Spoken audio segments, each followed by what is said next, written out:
Qué importante y qué esperanzador es el estudio de la palabra del Señor. Les doy la bienvenida a nuestro resumen de la lección número 6. ¿Por qué? ¿Qué nación grande hay? Cada semana el Señor nos ha motivado a aprender de su palabra y en esta no es una excepción. Nos complace darte la bienvenida a este resumen y que podamos aprender de Jesús, que es nuestro objetivo principal.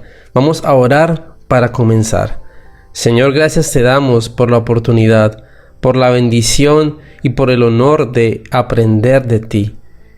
Aprender de tu palabra, Señor, es la vanguardia que nos va a resguardar en el momento final.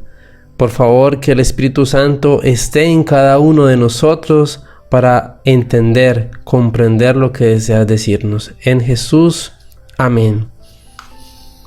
Reseña para nuestra semana. El texto clave lo encontramos en Deuteronomio capítulo 4, versículo 8. Enfoque de nuestro estudio, vamos a tener algunos textos. Por ejemplo, Deuteronomio 4:32 al 35, Deuteronomio 12:32, Mateo 5, versículo 13 al 16, capítulo 15 de Mateo, versículos 1 al 9. Para que tengamos presentes estos textos que nos van a ayudar en el transcurso de nuestra lección. Veamos la introducción. Lo que hace grande a una nación es lo que logra. Su poder político, la superficie de su territorio, sus hazañas en la guerra o su riqueza. Nada de eso caracteriza a la nación de Israel cuando el pueblo escucha el cumplido de Moisés. La pregunta retórica de Moisés, ¿y qué nación grande hay? Deuteronomio 4:8 implica que esa es la nación más grande de la tierra. Este pueblo de esclavos, de migrantes sin hogar, difícilmente se ajusta a la definición de nación grande. Lo que hace a Israel tan grande no es lo que hizo o dejó de hacer, es Dios. Una historia sobre el rey de Prusia, Federico II, capta este misterio. El rey le preguntó a su médico personal: ¿podrías darme al menos una sola evidencia de la existencia de Dios? El hombre respondió: Su Majestad, Israel. De hecho, la descripción de Moisés de la grandeza de Israel desconcierta nuestra mente. Tiene que ver eminentemente con Dios y sus leyes. La temática de la lección será la siguiente. Esta semana se reflexionará sobre este misterio y girará en torno a 3 temas principales. El primer tema, la ley es perfecta. No hay nada que añadir ni absolutamente nada que quitar. Segundo tema, la ley es completamente sabia. La vida vibrante e inteligente del que guarda la ley da testimonio del Creador. Y tercer tema, la ley es divina. A menos que Israel se aferre a Dios, no se beneficiará de esa ley y no será una nación grande.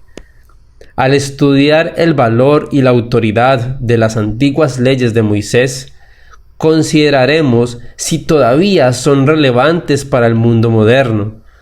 No entendemos la naturaleza de esta ley si la reducimos a un conjunto de quehaceres que alinearán a los seres humanos y los privarán de su juicio y de su libertad. La razón por la que Israel debe volverse a Jehová, su Dios, oír su voz y aceptar la ley con toda su inteligencia es para que los israelitas vivan, prosperen y se realicen como seres humanos. Dios, el Creador, ha dado la receta de la vida a través de la ley, precisamente porque como Creador conoce la fórmula de la existencia de Israel. Una ley diferente. Dado que la ley proviene del cielo, está diseñada para ser diferente de todas las demás leyes. Aunque hay algunos puntos en común entre la ley dada por Moisés y los códigos legales de las culturas circundantes, existen diferencias fundamentales. De hecho, investigaciones recientes han revelado muchas diferencias importantes entre los dos sistemas de leyes. En Babilonia se requería la pena de muerte para algunos robos, mientras que la Biblia solo requiere una compensación financiera equivalente. En la ley de Moisés, la vida humana prevalecía sobre los valores materiales y la ley era la misma para todos. Más aún, las leyes de Moisés difieren de otras leyes orientales en que la ley mosaica siempre se remite a Dios, mientras que en los documentos legales de Medio Oriente la referencia a Dios es rara, ocasional y solo formal. En la introducción y a veces en la conclusión, las leyes bíblicas están imbuidas de esta referencia a Dios, que se utiliza como leitmotiv a lo largo del texto. La ley no es el resultado de consultas y elaboraciones humanas. La ley se recibe como un regalo. Es una revelación de lo alto. ¡Qué bendición, mis hermanos!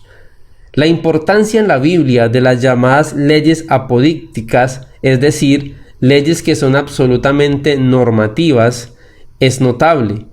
Las leyes bíblicas hablan con autoridad, y este estilo resulta aún más sorprendente porque la literatura jurídica del antiguo Cercano Oriente está dominada por leyes casuísticas. El mandamiento "no matarás" o "no cometerás adulterio" se erigen absolutos y tajantes. La ley de Dios no se puede justificar sobre la base de un proceso lógico. Solo la experiencia de la obediencia nos permitirá verificar su rectitud. En las leyes casuísticas sabemos por qué la ley es correcta antes de haberla experimentado, mientras que en las leyes apodícticas de Israel lo sabemos después. La respuesta de Israel al don de la ley explica este proceso. Haremos, luego entenderemos. Éxodo 19:8. Por lo tanto, la ley de Moisés es diferente de todas las demás porque implica una dimensión que está ausente en otros lugares.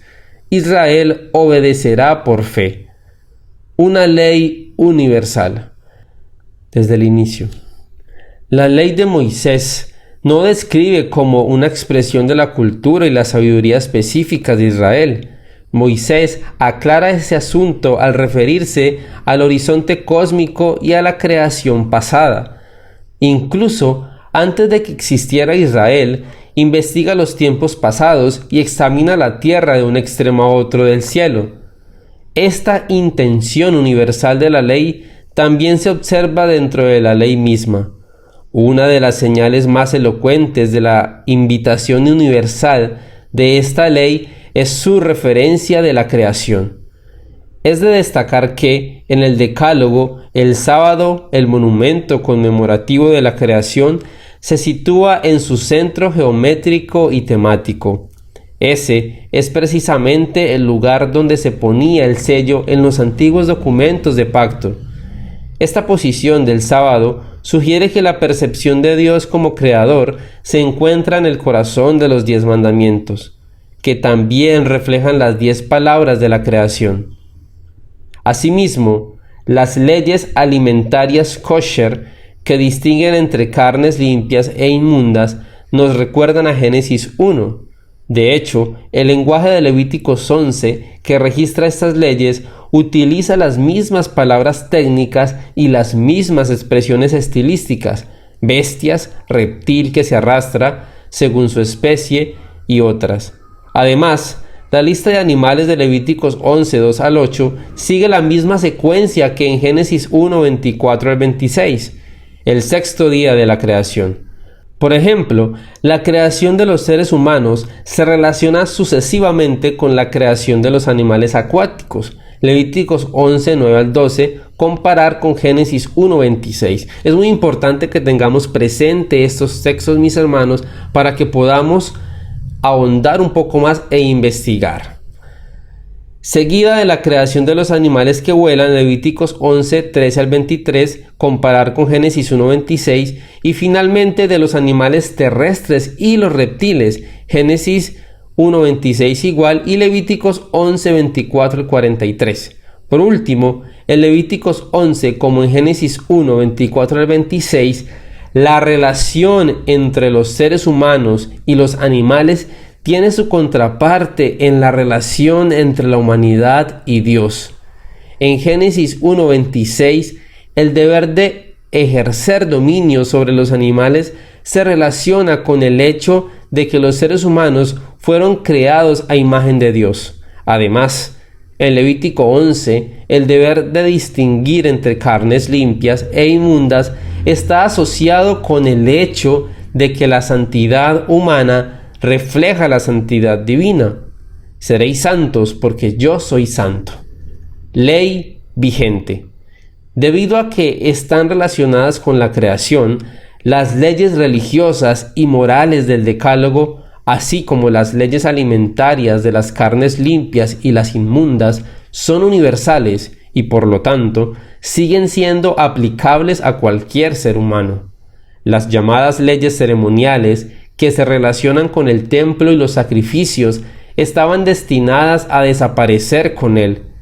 En cuanto a las leyes circunstanciales, que en su mayoría son casuísticas, también estaban destinadas a perder su carácter normativo en cuanto las circunstancias que las generaron dejaran de existir. Por ejemplo, este es el caso de las leyes relativas a los esclavos, la forma de vestir, de cultivar la tierra, de organizar y administrar la ciudad. Estas dos últimas categorías de leyes no se hicieron para ser observadas para siempre. Por otro lado, el Decálogo y las leyes alimentarias no pertenecen a las leyes ceremoniales ni a las leyes circunstanciales. Estas leyes no tienen nada que ver con los sacrificios. De hecho, cualquier ley que no sea ni ceremonial ni circunstancial mantiene su condición de ley absoluta. Este es el caso de las leyes de sexualidad, higiene, relaciones con el prójimo y demás. La mayoría de estas leyes amplían y explican las leyes ya comprendidas en el Decálogo. La ley de Israel comprende entonces dos leyes, una ley absoluta y una ley universal, una ley relativa que depende de los tiempos y las circunstancias. Esta distinción se encuentra nuevamente en el Nuevo Testamento, donde los pasajes que hablan de la abolición de la ley se equilibran con muchos otros textos que la exaltan. Aplicación a la vida. La prueba de sabiduría. Lee detenidamente Deuteronomio 4:6. Guardarlos pues y ponerlos por obra, porque esta es vuestra sabiduría y vuestra inteligencia ante los ojos de los pueblos, los cuales oirán todos estos estatutos y dirán: ciertamente pueblo sabio y entendido, nación grande es esta. Preguntas para analizar y reflexionar. De lo que entendiste en el versículo anterior, ¿qué hay en ti que debería ser una evidencia de la providencia divina? ¿Dice la gente de ti que eres pueblo sabio y entendido? ¿Qué no dice la gente de ti? ¿Qué deberías hacer para que la promesa que se encuentra en Deuteronomio 4:6 se cumpla en ti? ¿Cómo explicas que la inteligencia y la verdadera sabiduría no son realmente valores en el cristianismo tradicional? ¿Cómo leer las Escrituras? Lee Deuteronomio 4:2. Haz una lista de las nuevas tradiciones en otras confesiones cristianas que se han añadido a la ley de Dios. ¿Qué justificativos se han encontrado para fundamentar estas adiciones? Nosotros, adventistas del séptimo día, también creamos nuevos hábitos y principios que no han sido incluidos en la ley de Moisés. Enuméralos si puedes y explica por qué crees que tienes justificativos para observarlos, aunque no sean parte de los requerimientos bíblicos. ¿Qué principio hermenéutico infieres de Deuteronomio 4:2? ¿Por qué es importante leer el texto bíblico por completo?